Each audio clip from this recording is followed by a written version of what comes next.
Welcome to England Cricket on 99.94, the home of cricket audio. I am Daniel Norcross, broadcaster, writer, increasingly inept cricketer and podcaster, with zero ducks given as well as this, and the final word.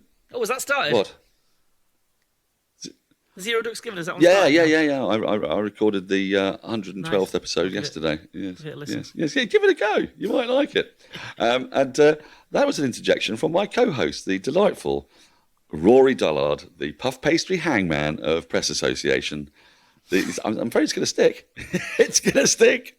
Well, I think they're changing my job title as we speak. What? Yeah, you might get a raise, you know. Anyway, let me continue.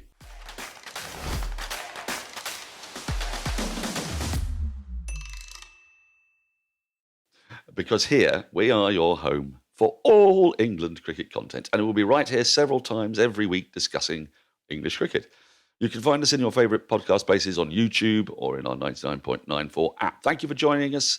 Today, we are going to talk about the announcement of the women's T20 side, the squad to face India. They play 3 T20s and 3 ODIs. We don't have the ODI squad yet, but that will be coming in due course.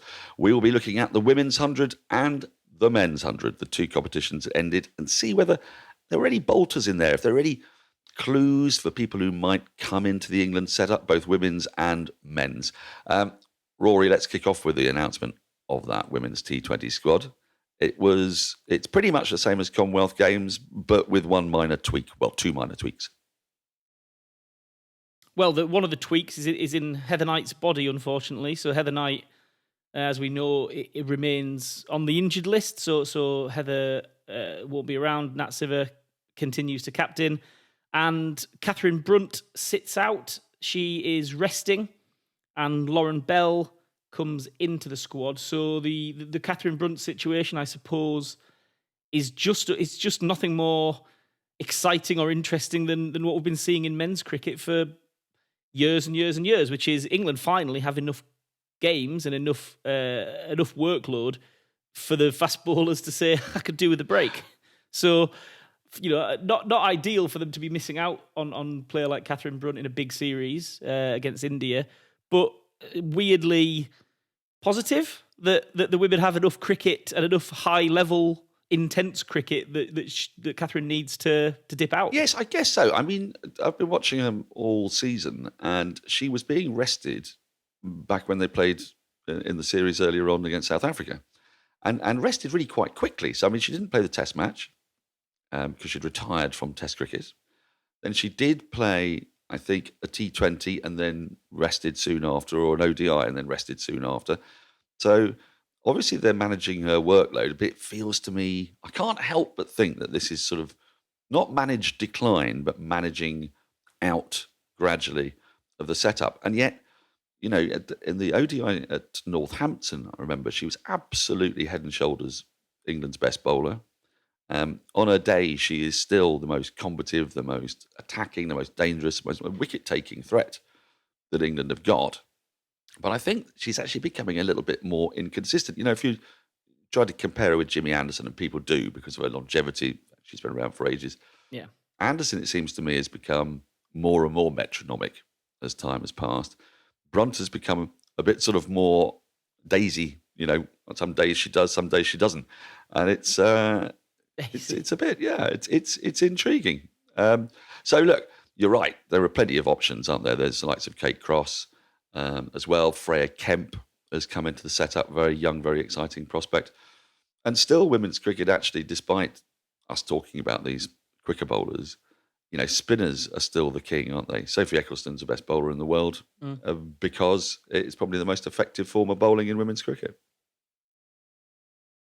Yeah, and as you say with Catherine, that maybe if it is managed sort of paving the way for the ultimate departure, that is what sometimes you need to do. You actually need to say, well, maybe she could have played a couple of games, but actually if you do rest her completely and take her out of the equation, then it makes it quite clear to the other bowlers that there's no relying on her this week. This is on you, and that is, to hark back to Anderson, unfortunately, that is what they did in the West Indies, and they said, we're going to pull this guy out of the equation to see what you guys can do holding the fort. So that's going to be a challenge because it's not as though they can lose a game and say, right, well, Catherine's back in now. So it will put a bit more, and I wouldn't say pressure, I would say responsibility on people, which is no bad thing.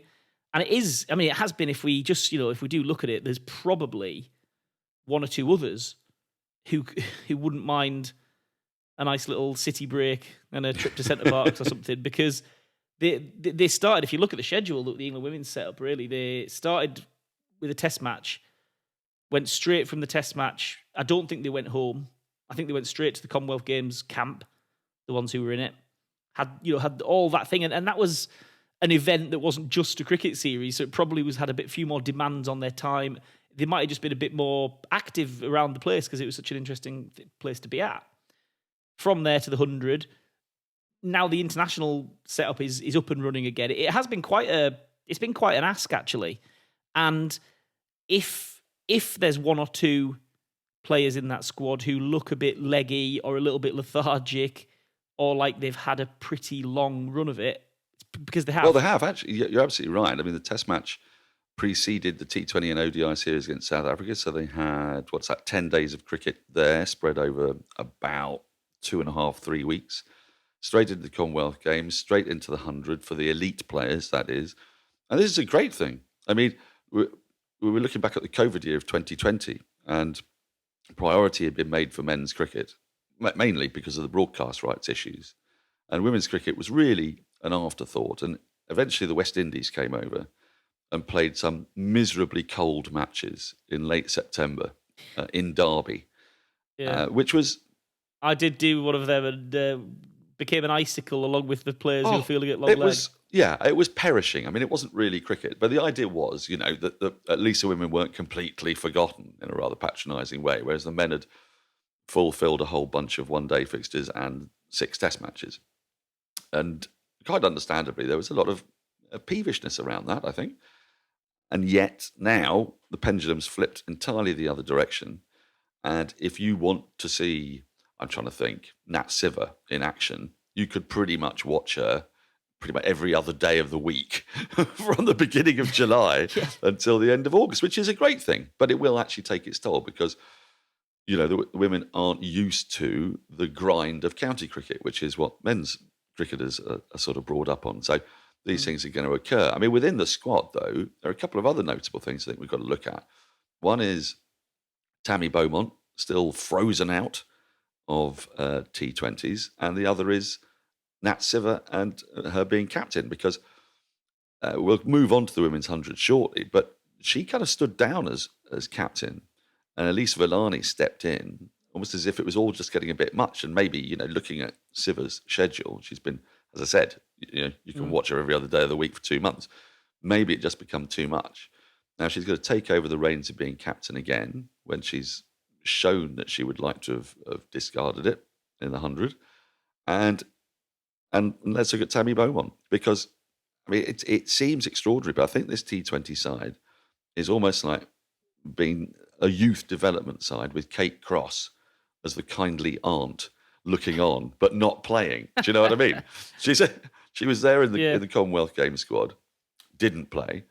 Catherine Brunt's now rested, so she will take the sort of elder statesman role in the absence of Heather Knight. Will she play? Tammy Beaumont's been left out. It feels like the T20 squad is a place where they're really bringing on the youngsters. Yeah. I mean, I suppose that is sensible, really, as well. But Tammy Beaumont is, I suppose, interestingly, she's playing in the ECB Select 11 game, which could have been seen as a development 11 only. There's a few other, most of the players in that team really are less established, and I suppose for Tammy Beaumont to drop into that squad willingly, and sort of that shows that she's pretty keen to keep her name front and centre, because it could have been easy after a busy time for her to say, I think I can leave that spot to someone else, but she's not left it to someone else. She's taken it up to make a case. She's stuck on 99 T20 caps, isn't she?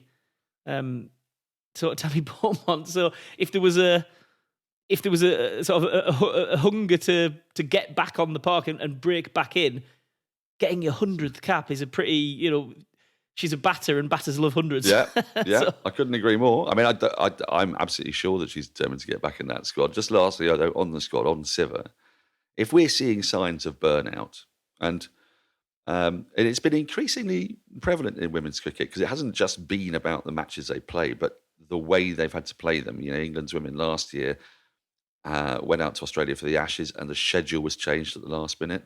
They went straight from that to a World Cup in New Zealand. They spent an awful lot of time in quarantine. It might have hastened Anya Shrubsole's retirement, for example. So we're starting to see similar issues taking place in women's cricket as has been happening in men's cricket for a while.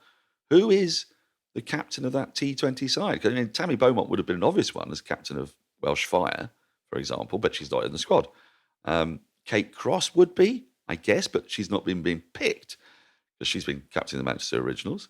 So is it like Sophie Eccleston? Danny Wyatt's kind of... Danny Wyatt as captain. Danny Wyatt's in the frame. Danny Wyatt as captain. That would be a really eccentric captaincy style. that I would quite like to witness that. Yeah, well, look. If we could see a month where Danny Wyatt captained England women and Stuart Broad captained England's men, I think we'd all be happier for it. What a time to be alive that would be. Sophia Dunkley? Now, Dunks, yes. Dunks, I think. Yeah, Dunks could be a possibility. Look, we will see. I wouldn't be surprised if we do see it actually in this series. But, a lot will depend on how Siver has pulled up after the 100. Maybe she's got her break in. And so, on that note, we'll leave the England women's T20 squad. 99.94 is more than just this podcast. Jared Kimber has Red Inca and Double Century, one show that talks about the modern global game, and the other is a deep dive into our sports history. Double Century will now appear weekly, but there's also our expanding network of teams: England, South Africa, India, West Indies, and now the Sri Lankan show. If you want to find them, the best way is to follow us on social media at 9994DM, downloading our app, or Google 99.94 podcasts.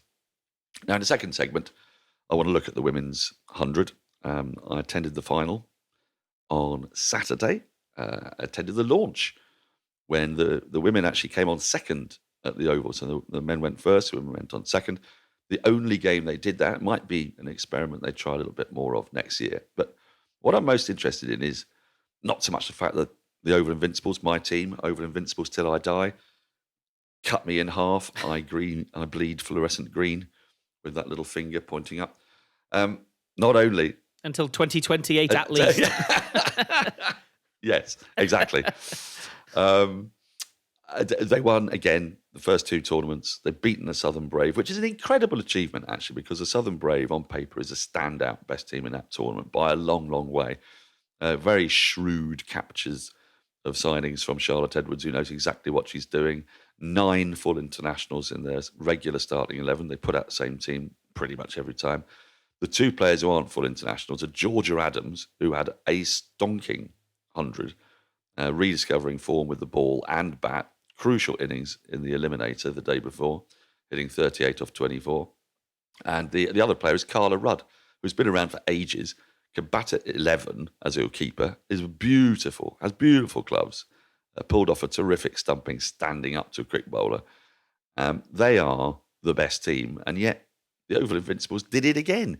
And in there may be a lesson. There may be some lessons for us in the future development of the England team. I wonder if there are players coming through that Oval Invincibles side that have surprised the management. Well, yeah, certainly playing in a winning team is a really good start, isn't it? And they have been the winning team. I think if we could also just circle back a little bit and give Lauren Bell a bit of a hat tip, because we kind of left her out of a little bit of the previous section, because she was the name that comes into the squad ahead of Catherine Brunt, the rested Catherine Brunt, but she does so on the back of a standout 100. So she kind of fits in this section a little bit more. But her and Freya Kemp kind of were the big combo, weren't they? They really stood out, and I don't know. Every time I seem to catch a bit of 100, one of those two was taking a wicket, and I think Lauren Bell was second highest wicket taker in the tournament. She really sort of locked down a style and a method, and I don't know, she's 21, I think, isn't she?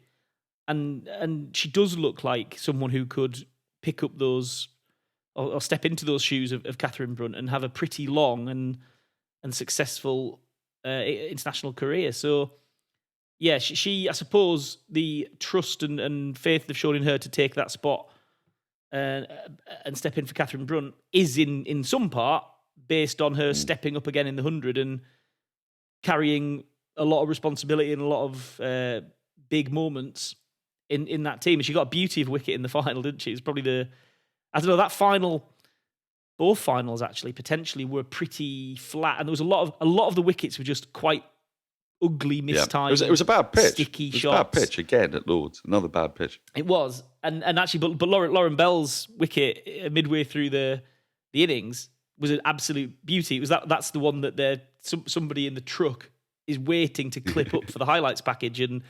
next summer when the 100 is back, you're going to see that wicket of the ball nipping in off the pitch and hitting the top of off stump, and Lauren Bell going up. That was more like, you don't mind seeing ball on top of bat at all. Quite like it, in fact. But you don't want it to just be a series of clothed shots that don't go as far as people wanted them to. The ball needs to be winning, and when Lauren Bell's on it, the ball beats the bat properly. It does. I mean, her height is tremendous. Her pace is reasonable. It's not super quick. It's not, Shabnim Ismail or indeed Izzy Wong type pace, but her control is that much better, I would say. But it's the height from which she does really do a bit. Yeah, and the height she delivers it from is crucial. Her nickname is the Shard. Not incidentally, because she was designed by a firm of architects, but because she is extraordinarily tall. And she has this distinctive little skip right at the beginning as she runs in. There's a kind of theatre to the way she bowls. I think Freya Kemp has she's got a little bit of work to do, actually, with the ball. I wouldn't be surprised if she becomes a little more Sam Curran-y, in that we all got very excited by the left arm angle, and there aren't very many left arm bowlers. Tash Farrant would have been an obvious one, who had a great 100 last year but is injured this year with a stress fracture. So we got a bit excited with Freya Kemp's left arm angles, but she bowls almost entirely slower balls, back of the hand slower balls, which are very hard to land. It's actually, I think she could be more of a batting all-rounder than a bowling all-rounder, which would be no bad thing, because again, she gives it an absolutely magnificent tonk when she's on song. But looking into the 100 that little bit deeper, looking at the Oval Invincibles side, Sophia Smale, who incidentally we were given a bum steer by Ebony Rainford Brent on the first day of the 100. She told us that it was pronounced Schmale, as if Sean Connery was doing it. Sophia Schmale. Turns out it isn't actually. It's just the way it's spelt. Sophia Smale. She was a real revelation. Young, left armour. There's a glut of left armours in the spin world. She was fascinating. Eva Gray really came to the party as well, which was these are unsung players. And this is what's really positive, I think, for English women's cricket going forward, is that when I first started, your squad of 15, 16, that was it, really. There weren't strong enough players underneath that main crop. Now, and there wasn't opportunities for those who might have been. Exactly. It wasn't because the players didn't have the quality. It's because they weren't getting paid to train, so they didn't have the time to work on their skills, and they weren't playing enough highly competitive cricket in front of huge crowds. And let's be, which is one of the takeaways. They did up the numbers again in terms of women's attendances. The competition was shorter because of the Commonwealth Games. It was, necessarily they lost a couple of games, but it did seem like the women's tournament held its line. Oh, really? I wouldn't say more than that. I wouldn't say that the upped attendances necessarily tell us this was a bigger, better, bolder, brighter tournament than last year, but I think it held its line. Well, I would say that it was actually better for the reason that we had more Australians over. Last year we were still actually COVID affected. So if you think in terms of domestic women's cricket competitions around the world, Women's Big Bash, it obviously feels like it's the primary competition because there are more professional women cricketers in Australia. So the sides have got more, it's got a deeper pool, basically. But actually, I think the combination of playing in front of 10,500 at Trent Bridge, 16,000 at the Oval, 20,000 at Lords for the final, combined with the fact that, you have players like Amanda Jade Wellington, Alana King, Elise Perry, Villani, Mooney. I mean, these are proper players on top of the Indian players that were here, Smriti Mandana and so forth, and combine that with the Jemima Rodriguez, Yep. all too briefly, unfortunately. Exactly, but and you combine that with the depth in English women's cricket now. I would say that the women's 100 has got a case to be made for it being the primary women's domestic competition in the world. And we also saw that Tammy Beaumont, we were talking about in the first section, desperate to get back in the side, was told, we need to see more intent. Well, she went absolutely frenetic in the innings I saw. 16 off 6 balls, 4 fours off the first 4 balls, then out, unfortunately. Clearly taking on board that instruction. And the 100 gives her a chance to prove that. Now when selectors say, we want this from you, there's a ready-made competition and the players can go and prove that, they've taken that instruction and they're going to run with it. So, I would say that the women's 100 has been an unequivocal success for the second year running. And I don't, just as a short addendum to that, I'm not in the business of puffing up the tyres unnecessarily, and I don't, there's multifaceted reasons for why things happen. But last week, my daughter was invited to go and play in a girls, she's 9, a girls cricket tournament in just outside of Leeds. And she'd already played a couple of training sessions. She'd barely been started really, but she went along and had a nice time. 12 teams of 6. I went along and watched. There's about 75, 80 kids, girls between 9 and 12, who all played this festival in Leeds. And I just thought, I don't know that happens without this profile. I think I agree. Absolutely. And, it being free to air on TV must have helped. Now then, love cricket and want to hear more? Well, head over to the 99.94 app. You can hear all our podcasts and our commentary. We are the home of cricket audio online, and we're adding new shows and covering series all the time. The best way to follow us is via our app or on social media at 9994DM. Welcome to Cricket's Conversation. Daniel Norcross, Rory Dollard here. We're going to close out the show today with a brief look at the men's 100 and what, if anything, it did to, find some bolters for the England T20 squad, cement the reputations of some players, worsen the reputation of other players. Excuse me. Couple of obvious players who suffered, I think, in this T20 will be Joe Clark, who wasn't around the England setup, but there had been murmurs, controversially at the start of the season, about whether or not he might make a push for England selection. And Tom Banton, who only 2 or 3 years ago was the reincarnation of KP, and now is certainly not the reincarnation of KP. Those two have suffered. Any others who suffered and any others who caught your eye, Rory? Yeah, well, those two guys, they're just emblematic, aren't they, of the Welsh Fire's struggles. They were brought in and they've both done all right in terms of picking up a check, but it has not panned out. Johnny Bairstow hasn't really played for them. It just something's gone a little bit awry there, and they say those two guys have definitely stepped backwards. I think we talked a little bit last time out about Ben Duckett, and there was a time not so long ago when Ben Duckett was behind both of those guys. He'd slipped behind them in the shuffle, but it's felt like the big winners this time around in the England idea are Jacks, because he had a standout performance that really grabbed the attention with that 100, and he backed it up with a pretty consistent. He looked a pretty reliable option, and that is in a way more attractive to England than Will Smeed maybe getting a big 100 and that being a skyscraper amongst some very small bungalows on his graph. So Jacks looks like he might have just jumped up into the next bracket as someone who might be a bit more reliable. Not yet to play, of course, but he does look interesting. I still think Jordan Thompson had quite an underrated tournament. He was ditched by Superchargers basically last year and picked up by London Spirit, and he became, I don't know, I think if you become Owen Morgan's go-to guy at big moments, that's a pretty nice recommendation. And he bowled him at the top and at the death. and Morgan's not a sentimental guy who chucks opportunities round because he likes a fella. It's based on something, so that he's an interesting one. Tom Helm, Yep. is travelling to Pakistan based on, again, a pretty strong tournament for him. And then, I don't know, Bolters, I don't know if there's anyone we didn't expect, but Adam Lyth surprised me with just how free and easy he was. I think he was the MVP, wasn't he, of the tournament? Surprisingly to some, really, because Superchargers were hit and miss, really. But that was just for the first time I wondered whether England, and I hadn't ever thought this before, I just wondered if England hadn't got quite enough out of him. Because he is someone who... Absolutely. I mean, it's one of the most...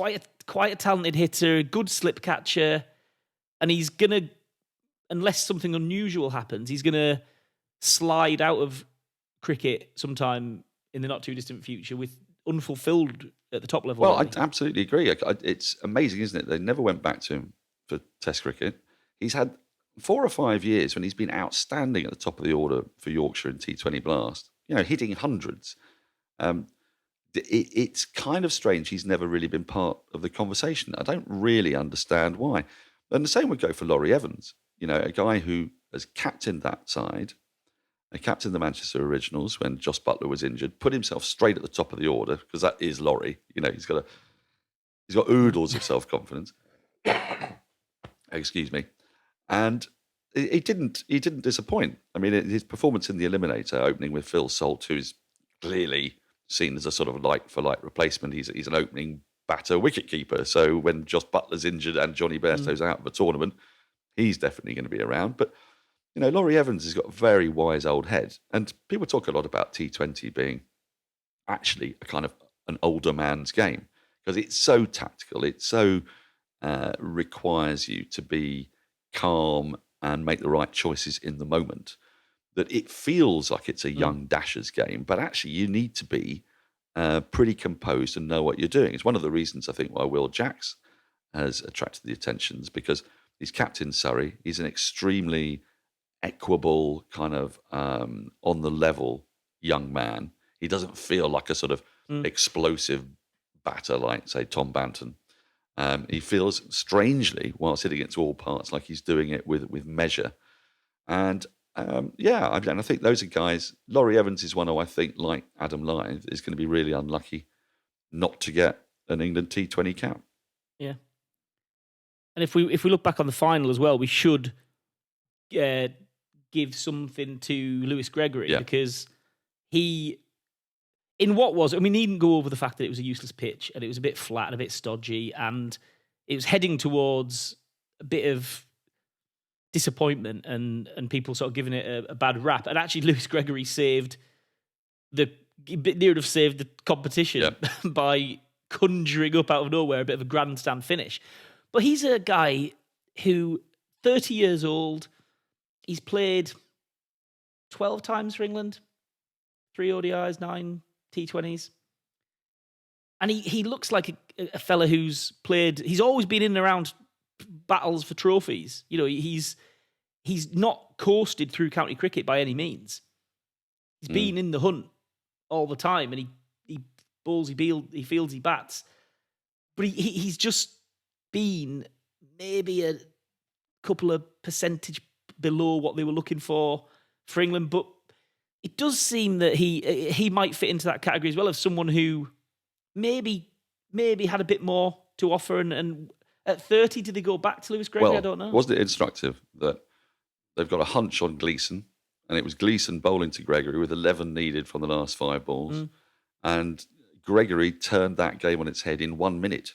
I mean, it was the 6 that did it. It was one moment, because that was the game, going from 11 off 5 to 5 off 4.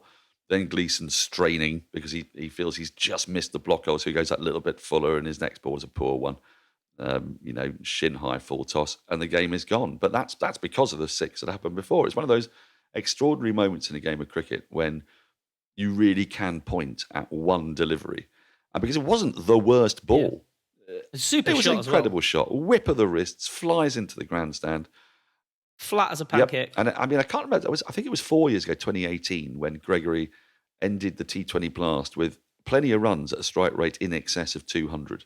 And that's what really, I think, got people thinking this guy has got something about him. Now, I think the problem that they got with him is that his bowling isn't quite there, and they're using him as an all-rounder. And England's bowling resources are the ones that I think they've got to be most concerned about. You mentioned Tom Helm. He did have a great tournament. You've mentioned Jordan Thompson. England have picked a bunch of injured bowlers, as we said the other day, in their squads. Yeah. Time is going to tell, but I would think a lot of bowlers should be on high alert, because that is the area where England really do, I say, not struggle as such, but where the depth isn't there. We're going to leave it there for today, Rory. There's a test match coming up. We'll be probably bothering you during the middle of it at some point, and it's not any old test match. It's the last test match of the English summer. It's at the Oval, of course it is, and with the series beautifully poised at 1-1 after 2 very one-sided shellackings, I'm just hoping that we get a tight one. But for now, thanks for listening to England Cricket on 99.94. Please rate, review and subscribe. You can download the 99.94 app for your phone. And you can follow us personally on Twitter or Instagram on @NorcrossCricket. That's me. And Rory? At the RVD, THERVD. Woohoo! Not the wrestler. We'll put links up for everything we do there on this podcast and beyond. Also, follow our network at 9994DM on social media. Follow for podcasts and commentary from the bat and ball world. Thanks for joining Cricket's Conversation on 99.94. From both of us, for now, goodbye.